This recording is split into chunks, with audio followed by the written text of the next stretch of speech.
చెప్పబోయే అంశం సిపాయిల తిరుగుబాటు. అయితే ఈ సిపాయిల తిరుగుబాటు ఎప్పుడు జరిగింది, ఎలా వచ్చింది, దీనికి గల కారణాలను మనం ఈరోజు చెప్పుకోబోతున్నాం. అయితే 1857 సిపాయిల తిరుగుబాటు చెప్పుకోదగ్గ ఒక సాయుధ పోరాటంగా మనం చెప్పుకోవాలి. అయితే భారతదేశ చరిత్రలో సాయుధ పోరాటం ప్రథమ స్వాతంత్ర సమరంగా చెప్పుకోవడం చరిత్రకారులు తెలియజేస్తున్నారు.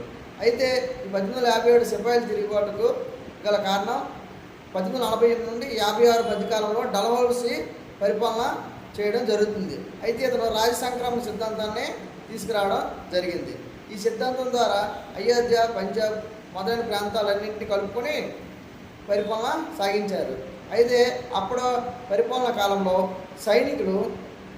సైనికులకి రైఫిల్డ్ గన్లను ఇవ్వడం జరిగింది. అయితే ఈ రైఫిల్డ్ తుపాకీలు అనేవి ఆవు కొవ్వు, పంది కొవ్వుతో రాసిన తోటలను తయారు చేయడం జరిగింది. అయితే వీటిని ఈ సైనికులు వ్యతిరేకించడం జరిగింది. ఈ ఆవు కొవ్వు, పంది కొవ్వుతో చేసిన తోటలను అవి నోటితో తీసి మనం ఆ తోటలకు వేయడం వల్ల సైనికులు వ్యతిరేకించడం వలన వాటిని అక్కడ ఉండే సైన్య అధ్యక్షుడు సైనికులపై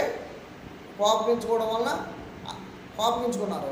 అయితే దాంట్లో ఒక వ్యక్తి ఇలా చేయడం తనకు నచ్చడం లేదని చెప్పి ఆ సైనిక అధికారిని చంపడం జరిగింది. అతనే మంగల్ పాండే.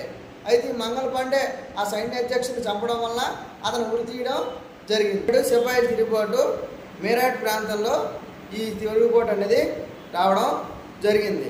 అయితే ఈ తిరుగుబాటులో పంజాబ్, సింధు ఇతర వేరే ప్రాంతాల్లో రావడం జరిగింది. అయితే ఈ ఝాన్సీ అనే ప్రాంతం నుండి లక్ష్మీబాయి రాణిగా పిలువబడి ఈ సైన్యానికి అధ్యక్షతగా వహిస్తూ బ్రిటిష్ వారిపై దండెత్తడం జరిగింది.